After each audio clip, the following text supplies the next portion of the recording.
We starting back over from script. I say, tell me about your life, how you grew up in Tallahatchie as a kid. Man, when I was a child in Tallahatchie,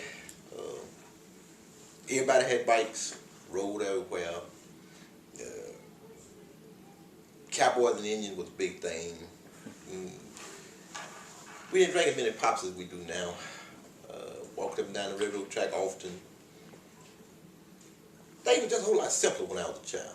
It was just easier. We didn't have a lot of crime. You know, if somebody down the street saw you do something, you know you're going to get a whipping when you got back home because they're going to tell you. Just things were just different when I was growing up. Friends galore. Everybody played basketball, football in everybody's yard. Everybody ate over everybody's house. You know, if I was over somebody's house and the mom and dad said, come on in and eat, that meant everybody out there that was playing. Everybody came in. I enjoyed my childhood in Tallahatchie. So did you play any sports in school? Yes, I played football here at West Tallahatchie High School. It was enjoyable. That I guess we'd say my 12th grade year, we went 9-1 and we went to the playoff. Got beat, but we made it. Now, as you said earlier, you got into a fight in college. How did that happen? Well, that happened back in the day. There has always been, and I said the word always, there's always been homosexuals among us. And my roommate back in 1983 was a homosexual. And he and I, we clicked. We were just roommates. We was tight. So some fellas was picking on him one day, and I intervened, and just so happened I got into the fight and he didn't. But now me and him stayed friends. But he knew from that day on, if I fought, we fought. Did you just meet him when he became your roommate, or you been knew him? Just met him. That was my roommate. Because I was one of the only individuals that went from West Tally to Mohead that particular year, they gave me a roommate. So I couldn't pick my roommate. They gave me one because I didn't know anybody down there, and that's who they gave me. Are y'all still friends right to this day? We was friends up until he passed away. He passed away last 2010, April the 12th, give or take that number. And he died of complications of AIDS.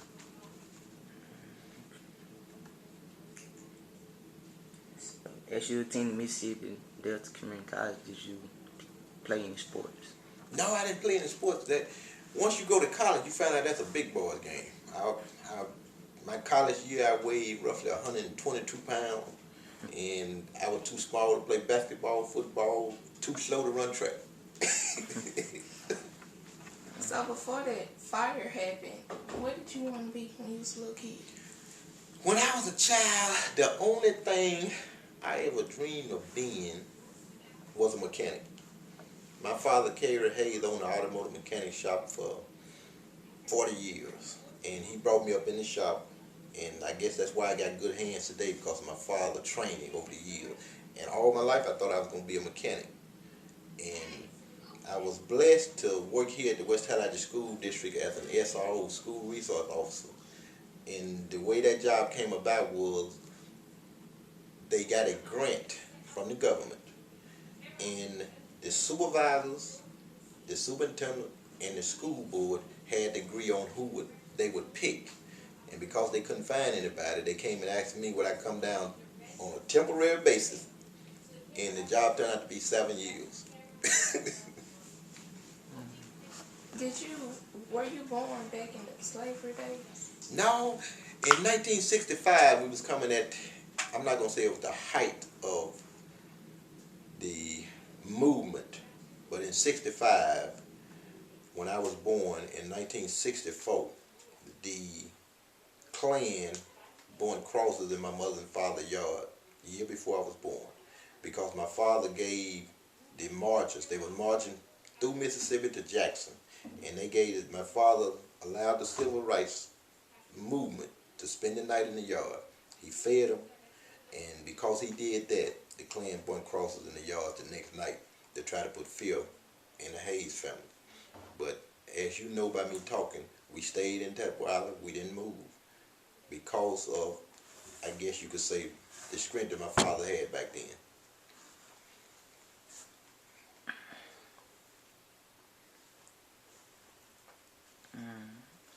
As, your college classes, what are difficult to you as the grading periods?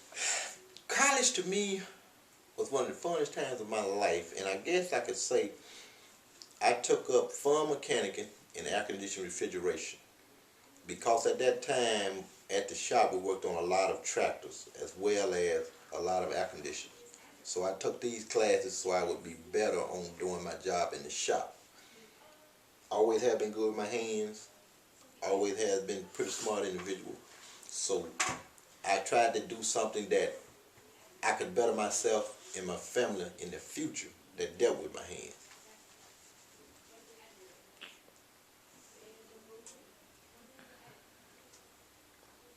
Do you think Martin Luther King dream has been recognized? Now, Tallahatchie County has come a long way. I use the number 1959. In 1959, compared to today, we have come a long way. But Tallahatchie County is not there yet. When I was coming up back in the mid-70s, you would hear a lot of African Americans say that some of them got to die out before things get better. Some more of them got to die out before things get better. What scientists has proven to us now, that as you grow older, there are two things you're going to remember. You're going to remember the best times in your life, and you're going to remember the worst times in your life. So now, a lot of our older individuals, they keen on the worst times of their lives. They remembering how their dad and mama was treated by the white man. So if they remembering how their dad and mama was treated, they thinking about the negative side, the worst part of their life. They can remember it like it was yesterday. So until some of us die out, we can eliminate some of that anger, some of that hatred, it's going to get a whole lot better.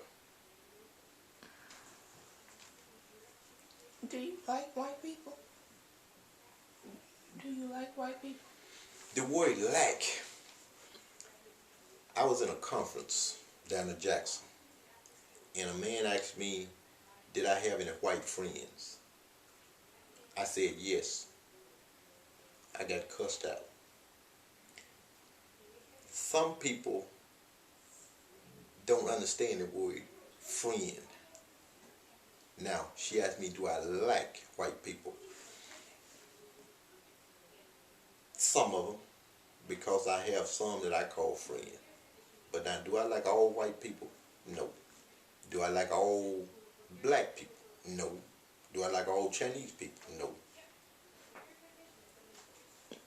So you don't discriminate against races? No, I don't discriminate against races because of the family that I grew up in. Because we had an automotive mechanic shop, in the town of Tallahatchie we had Chinese, Japanese, African American, Caucasian, or white.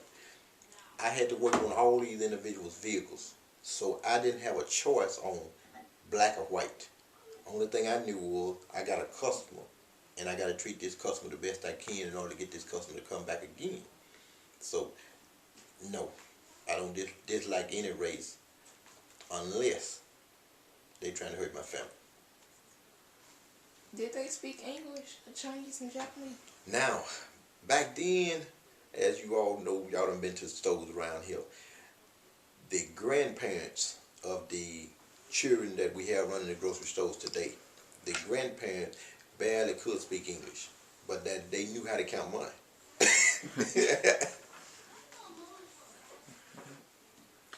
Your father's auto mechanic shop, is it still up and running?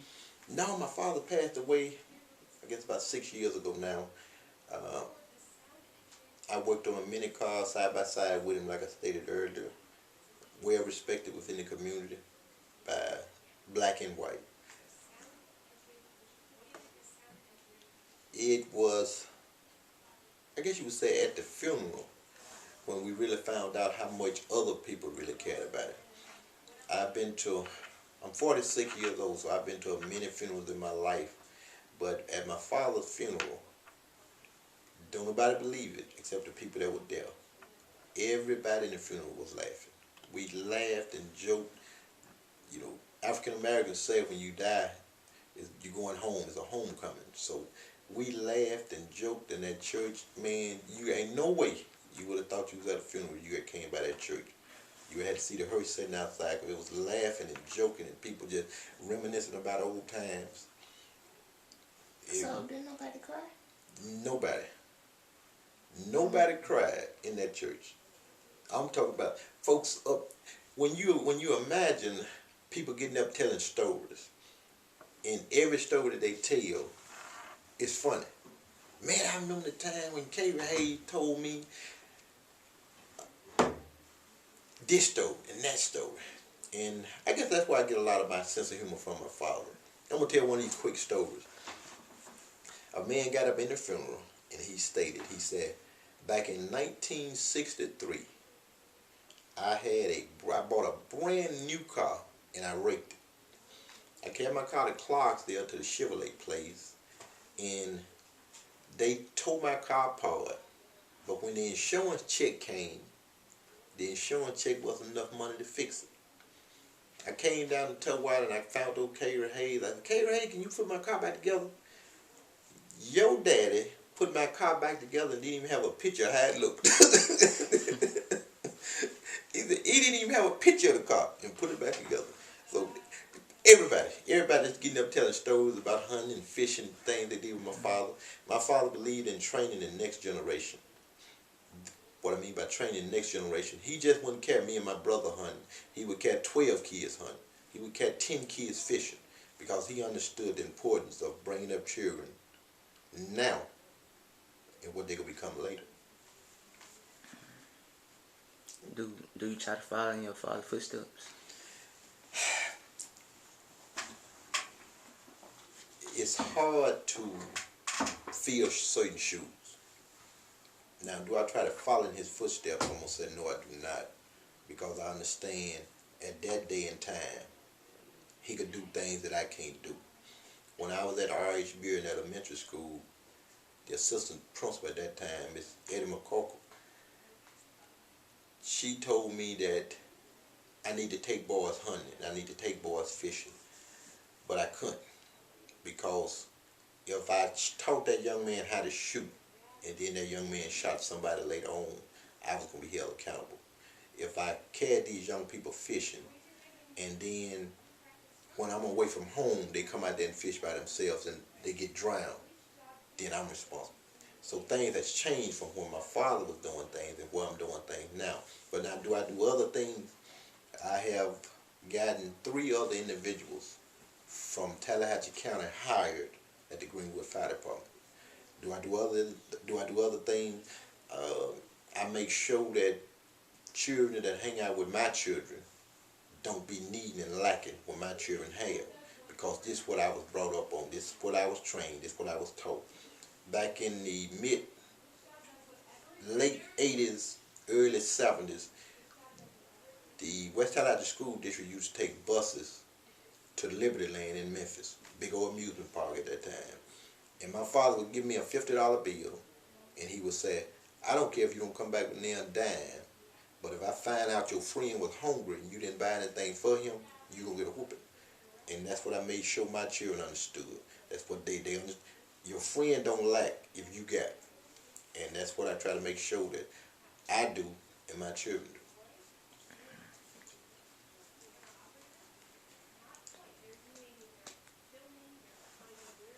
So you would always try to take care of a person, no matter what kind of need they in. Well, not what kind of need they in. Right now, my wife has several friends. Now, I don't mind turning the person's lights back on. I don't mind turning the person's water back on. But now, I'm not going to take care of an individual if that individual is on drugs. I'm not going to take care of an individual if that individual is an alcoholic. You got to be able to stand on your own. Now, will I help the children? Yes. But now, am I going to make my family suffer? No. How many people have you saved in a fire? As of right now, I have been the hometown hero of Greenwood. Now, I love that honor, but I have yet to save an individual in a fire. But now, every single day that I leave going to work, I said to myself, today might be the day that I'm going to be a hero. Even though I know the classifications of a hero, I feel like one day I might be a hero.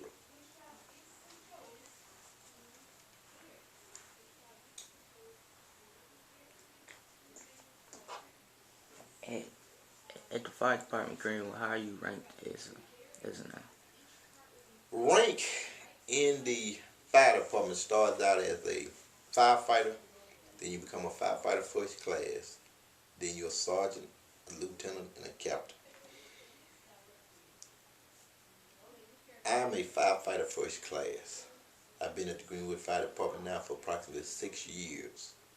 But rank is one of those things whereby it's earned.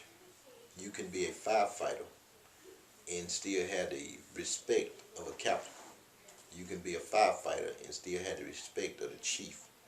So what I do is I try to make sure that the individual that I work with respect me not only as a firefighter, but respect me as a man, respect me as a family man, respect me as a church-going man, so I can hold up when they need it. In order to be a fireman, you must have the respect of the men that you're working with. If they don't respect you, if they don't trust you enough to say, Hayes is going to put heels on the line for mine, simplest way I can put it, Hayes is going to put his life on the line if it comes down to saving my life. That's what I believe, and that's what the gentleman that I work with believe in. We trust each other that much. Do you think a woman can be a firefighter? The city of Greenwood has had 2 female firemen. I can take the average woman weighing 125 to 175, and she can be a fireman. But she got to want it. No ifs, ands, and buts about it. She got to want it. In order to be a fireman, you got to pass what they call a CPAC test. CPAC test is 10 minutes and 30 seconds. It's the hardest 10 minutes and 30 seconds you ever work. So you got to want it. If most women that's in the fire service today, I can't call the future, but right now in 2011, if a female get hired, she will make rank faster than a male because they study a little bit harder, they listen a little bit better, and they're not as gung-ho. They don't get excited as quick. So women in the fire service excel quickly. So what do you do? What do you do in a CPAC test? CPAC test, you get on a stair stepper. A stair stepper is nothing more than a small escalator. You get up on the escalator with 75 pounds on your back. That 75 pounds represents your complete gear, how much all your gear weight. You get up on that escalator and you stay for 3 minutes and 20 seconds. When you come out that escalator for 3 minutes and 20 seconds, they take 25 pounds off. That brings it down to 50 pounds. You do the remaining part of the test with the 50 pounds on it. Second part of the test, you go and you drag a hose, a fire hose, 85 feet. Get out on one knee and you pull 85 feet of hose to you. After you get through doing the hose drag, you go and do the tool carry. The tool carry consists of 2 chainsaws weighing 25 pounds. You got to be able to tote those tools 85 feet. At the end of toting those tools 85 feet, then you got to go and do what they call a ladder raise. You got to raise the ladder up and down. Once you get through raising the ladder up and down, you go to what they call a door breach. I get a 12-pound sledgehammer and I go over and I hit this door until I make it come open. On springs and hinges, you got to swing that hammer. Next thing you do, I got to find out, can you crawl with that 50 pounds on? You crawl inside of a maze, pitch black, through this maze. Once you get through crawling through this maze, you go to what they call the dummy drag. The dummy weighs 185 pounds. You got to drag that dummy 85 feet. After you get through dragging that dummy 85 feet, then you go to what they call a ceiling breach. I got to pick up 35 pounds 5 times. Then I got to pull down 35 pounds 3 times. I do that a set of 4. When I get through with the set of 4, time is complete. Hardest 10 minutes, 20 seconds you'll ever work. That's the only way you get to be a fireman. What I love about a fireman job, it does not matter who your uncle, daddy, brother is. You do not get promoted in the fire service unless you have years in service. It does not mean friendship. It does not mean kinfolk. Years in service. The only way you go up in rank is years in service. I know that he knows what he's doing because he's been a fireman, a firefighter for 3 years. I know he knows what he's doing because he's been a sergeant for 3 years. You don't get the rank overnight. You got to work for it and you got to earn it. You got some more questions? Well, I guess that's it. Okay.